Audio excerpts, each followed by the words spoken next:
आता हे किती वर्षाचं मिल आपल्याकडे? आता हा जो आहे हा आहे 8 महिन्याचा. बरं. एक 60 किलोचा आहे हा. नमस्कार मित्रांनो, अक्षय इंगेटेक या युट्यूब चॅनलवरती आपलं स्वागत आहे. आज आपण आलो आहोत बीड जिल्ह्यातील गेवराई तालुक्यातील बाग पिंपळगाव येथे बोर गोट फार्मिंग बद्दल महत्वपूर्ण माहिती जाणून घेण्यासाठी. तर नमस्कार सर. नमस्कार. तर सर्वात आधी आमच्या युट्यूब फॅमिलीला आपला परिचय द्या. नमस्कार शेतकरी बांधवांनो, मी गौरव जाधव, बाग पिंपळगाव तालुका गेवराई जिल्हा बीड. पृथ्वी ॲग्रो गोट फार्म हा आपला बोर शेळ्यांचा फार्म आहे. बरं सर, हे शेळी पालन किती वर्ष झालं आपण करतात? सर आपलं शेळीपालन चालू होऊन एक 5 वर्ष झालेले आहेत. सुरुवातीला 10+1 युनिट केलं होतं बोरचं. बरं, बोर जातच का निवडले तुम्ही? तर बोर जात निवडण्याच्या मागचं कारण असं की बोर जाती काटक जास्त आहे, म्हणजे मजबूत. शेळ्यांच्या जातीमध्ये आपण ज्याला दगड म्हणू शकतो. रोगप्रतिकार शक्ती बोर मध्ये जास्त आहे.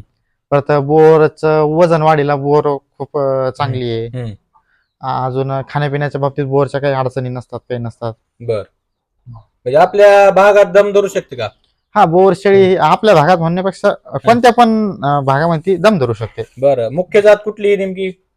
ही आफ्रिकेची बोर या मुख्य. आता ही किती बाय किती जागेत आहेत आपल्या शेळ्या? आपला जो फार्म आहे तो 40 बाय 60चा इंटरनल एरिया आहे आपला. आणि बाहेर आपण त्यांना एक 15-15 फूट मोकळी जागा सोडून दिलेली आहे. म्हणजे आता किती शेळ्या आहेत आपल्याकडे सगळ्या मिळून? सध्या माझ्याकडे छोटे मोठे 55 प्राणी आहेत. पूर्ण बोर जातीचेच? पूर्ण बोरच. त्यासाठी शेडची बांधणी कशी पाहिजे? तुम्ही शेड हे पूर्व पश्चिम ठेवू शकता. परत वेगवेगळे कंपार्टमेंट करायचे प्रत्येक शेळ्यांच्या याच्यासाठी. जसं एक याच्यामध्ये प्रेग्नेंट फिमेल, त्याच्या म्हणजे लागवडीला आलेले आहेत ते करावंच लागतं का? वेगवेगळे खप्पे लागतातच का? हा, त्यांना तुमचं जे कामाची पद्धत आहे ती सोपी होती. बरं, म्हणजे डिलिव्हरी झालेल्या शेळ्या वेगळ्या कप्प्यामध्ये, तुमचा मेल हा वेगळ्या कंपार्टमेंट मध्ये. यानं तुम्हाला ज्या गोष्टी शेळीपालनामध्ये ज्या गोष्टी जड जातात तर त्या हे पार्टिशन मुळे तुम्ही ते सोप्या जातात तुम्हाला त्या गोष्टी पूर्ण. आणि नवीन त्यांना सुरुवात करायची शेडचं, तुम्ही छोट्या शेड पासूनच सुरुवात करू शकता. बरं, म्हणजे एवढी गुंतवणूक करायची गरज नाही. हा, एवढी गुंतवणूक करायची काही गरज नाही. तुम्ही ते छोटं शेड तुमचं जसं बजेट असेल त्यानुसार तुम्ही ते बांधून नंतर हळूहळू तुम्ही ते वाढवू शकता. बरं, गावरांमध्ये बोर जातीमध्ये काय फरक आहे? गावरांचा वेटचा प्रॉब्लेम येतो, वेट वाढायचा त्याचा. तर तसं बोर खूप वेट वाढतो बोरचं जास्तीत जास्त. जसं हे गावरान आपलं 6-7 महिन्यानंतर कटिंग साठी येतं, तर ह्याचं बोकड किती महिन्यांनी कटिंग साठी येतं? तर आपला जो फार्म आहे तो पूर्ण ब्रीडिंग मार्केटचा आहे. तर आपण जो मेल आहे तुम्ही म्हणजे हा मेल तुम्ही गावरान बकरीला क्रॉस साठी वापरू शकता. पुढे त्याच्या होणारे बच्चे तुम्ही ते कटिंगला वापरू शकता. ह्याचं बकरं किती महिन्यात कटिंग साठी येतं? याचं बोरचं क्रॉसिंगचं म्हणा किंवा बोरचं म्हणा, ते जसं तुमचं गावरांचं जर 8 महिने येत असेल तर समजायचं की बोरचं तुम्हाला 5 किंवा 6 महिन्यामध्ये ते कटिंगला तुम्ही आणू शकता. यांचं खाण्यापिण्याचं काय नियोजन केलं आपण? खायला प्यायला यांना सकाळी खुराक असतो. तसं त्याच्यामध्ये मक्का दाणे असतील, काही सोयाबीन, काही शेंगदाणा पेंड, असे 5-6 पदार्थ मिक्स करून आपण प्रत्येक प्राण्याला 400-400 ग्राम जाईल एवढं देत होतं सकाळी. परत एक 9-10 वाजता कोरडा चारा असतो. कोरडा चारा काय? कोरड्या चारामध्ये तूर भुसा असेल, हरभरा भुसा, तुम्ही सोयाबीनचा भुसा देऊ शकता. परत म्हणजे ज्या भागामध्ये जे पण उपलब्ध होतं ते. परत एक 5-6 वाजता आम्ही यांना हिरवा चारा देतो. हिरव्या चाऱ्यामध्ये मक्का कुट्टी, परत मेथी घास, दशरथ घास, परत तुमची तुती असेल, असं वेगवेगळे प्रकारचे चारे असतात ते तुम्ही ते बदलून त्यांना देऊ शकता.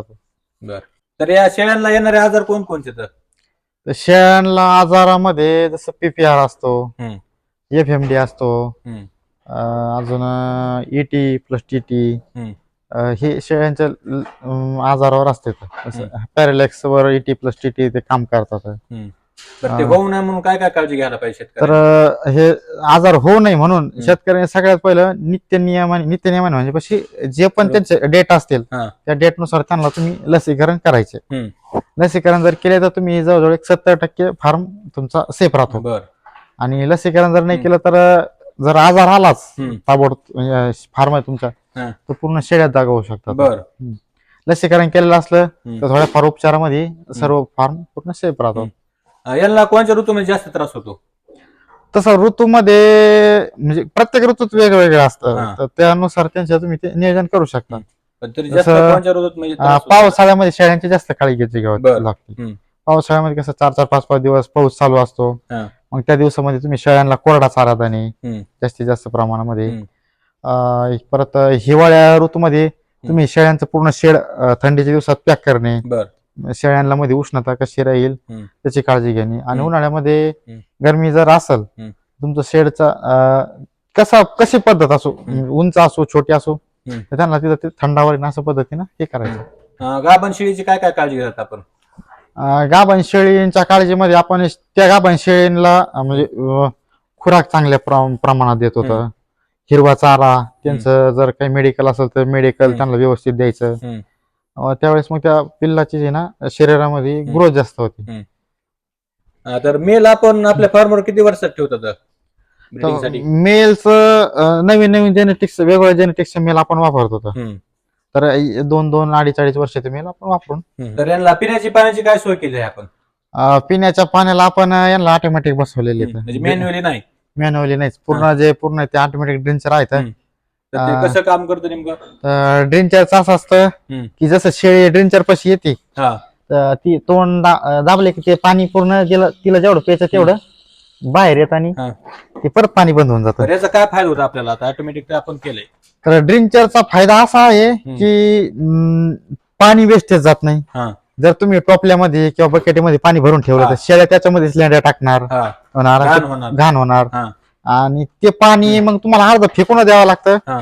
आणि ते खराब झालेलं पाणी मग आपल्याला ते म्हणजे एक थोड्या मिनिटाला किंवा घंट्याला बदलावं लागतं. ते तसं न होण्यापेक्षा ऑटोमॅटिक असल्यामुळं जितकं पाणी पाहिजे तेवढी शेळी पिती आणि आपला त्यानं ताण वाचतो.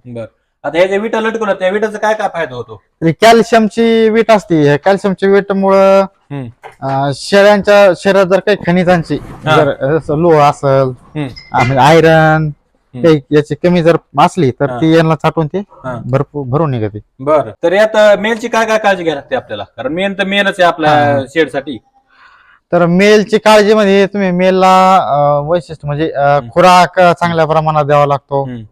परत हिरवा चारा, त्याचं खाद्यावर त्याच्यावर व्यवस्थित लक्ष जर दिलं तर याच्यापेक्षा जास्त मेलची काही काळजी घ्यावी लागत नाही. आता किती वर्षाचं मेल आपल्याकडे? आता हा जो आहे हा आहे 8 महिन्याचा. बरं, एक 60 किलोचा आहे हा. पिल्लं जन्मतात त्यांची काळजी कशी घ्यायची? तर आपण काय करतो, जन्मल्यापासून जे पिल्लं आहेत 1 दिवसापासून तर 1 महिन्यापर्यंत पिल्लांची सर्वात महत्वाची काळजी असते ती म्हणजे त्यांना जमिनीवर मातीने चाटून देणे खाली. ते काळजी जर घेतली तर पिल्लांचं जे 1-2-3 महिन्यानंतर पोट दुखतं ते पोट दुखणार नाही. किंवा दूध म्हणजे पिल्लं दूध प्यायल्यानंतर त्यांना ग्राईप वॉटर ते देणे. म्हणजे वर जर असले फळ्यांवर तर ते माती चाटत नाही. तर माती जर नेट टाकली म्हणजे त्यांचं पोट दुखत नाही. ते पोट जर नाही दुखलं तर पिल्लांना तुमची मृत्यू कमी होती. याला खाण्यापिण्यासाठी काय नियोजन आहे? पिल्लांना 15 दिवस आपण याच्यावरच ठेवतो. कशावर? दुधावरच असते. तर म्हणजे दुधाच 3 महिने असते पण पहिले 15 दिवस पूर्ण दुधावरच असते. त्याच्यानंतर मग त्याला मग हळूहळू मक्का भरडा वगैरे थोडा चालू करत होता. आणि नंतर मग 2-3 महिन्यानंतर हिरव्या चाऱ्यावर घेत होता. तिथून पुढे पुन्हा कुठे शिफ्ट करत आपण? तर 1-1.5 महिना झाल्याच्या नंतर त्याला आपण खालच्या सेक्शन मध्ये घेत होता. 1.5 महिना झाल्यानंतर खालच्या सेक्शन मध्ये घेतल्याच्या नंतर मग पुढे त्यांना मग 3 महिन्याच्या नंतर मग 3-3.5 महिन्याचं सेलिंगच करतो त्यांना. तर आता सेल आपल्या फार्म कसं करत आपण? तर सेलिंग साठी आपण पूर्ण सोशल मीडियाचाच वापर. जसं तुमच्यासारखे युट्यूब असतील, इंस्टाग्राम असेल किंवा जे आपल्या आजूबाजूचे कस्टमर असतील त्यांच्या माध्यमातून ते सेलिंग करतो. आता विक्री कशी करत आपण? हे तर विक्रीसाठी कसं असतं, आपण कस्टमरची मागणी काही किलोवर असते आणि काही नगावर असते. म्हणजे वजनावर पण नगा पण दोन्ही जातात. ते कसं म्हणजे आता कायला क्रॉसिंग बी पाहिजे असते आणि कायला प्युअर बी पाहिजे असते. तर ज्यांना जनरेशन मध्ये पाहिजे त्यांच्या आपण 1 किलोवर म्हणा किंवा नागावर त्यांना देतो. आणि फुल ब्लड लाईन जे असतात ते पूर्ण नागावरच देतो, किलोवर नाही देता येत. आता हे किती महिन्याचे पिल्लू? आता ही जी आहे का ही 3 महिन्याची. तिचं वेळ जवळजवळ 18-19 किलोच्या जवळपास आहे. तर मित्रांनो, तुम्हाला हे जर बोर गोट फार्म करायचं असेल तर या सरांचा कॉन्टॅक्ट नंबर आम्ही स्क्रीनवर दिला आहे. यांना आपण फोन करून छोटे पिल्ले असेल किंवा मेल असेल फिमेल असेल यांना फोन करून आपण बुकिंग करू शकता व यांच्याकडून खरेदीही करू शकता व मोफत आपल्याला मार्गदर्शन सुद्धा हे सर देतील. तर आपल्याला आतापर्यंत मुख्यतः कोणत्या अडचणी आल्या जास्त मोठ्या? मुख्यतः अडचणी पिल्लांच्या जास्त येतात. पिल्लांची मरतूक, मोठ्या शेळ्यांची म्हणजे जर आजारी पडले तर कधी कधी नाही लक्षात येत शेळीला काय झालं काय बरं. नाही ते. ह्या आपल्याला अडचणी पहिल्यापासून येऊन गेलेल्या आहेत. शेळ्याला कोणता चारा द्यायचा कोणता नाही हा. हेच अडचणी जास्त राहतात शेतकऱ्यांना तिथं. यात काळजी काय घ्यायला लागते या शेळी पालनामध्ये जास्त? शेळी पालनामध्ये तुमची काळजी म्हणजे शेळ्यांचं खाद्य नियोजन हा. आणि लसीकरण हे 2-3 जरी आणि लसीकरण तुमचा मदर निवडणे म्हणजे शेळ्यांमध्ये जो मदर स्टॉक असतो तो व्यवस्थित निवडणे. हा मेल चांगल्या क्वालिटीचा ठेवणे ह्या जरी गोष्टी पाळल्या शेतकऱ्यांनी तरी बऱ्यापैकी तुमचा फार्म. आणि अजून एक गोष्ट म्हणजे मार्केटिंग. ह्या 4-5 गोष्टी जर केल्या तर तुम्ही शेळी पालनामध्ये सक्सेस असता. तर सर आम्हाला बोर शेळी पालनाबद्दल सविस्तर माहिती दिल्याबद्दल धन्यवाद. तर मित्रांनो आजचा व्हिडिओ कसा वाटला हे कमेंट करून नक्की सांगा व आमच्या चॅनल जर तुम्ही नवीन असाल तर सबस्क्राईब करा विसरू नका. धन्यवाद.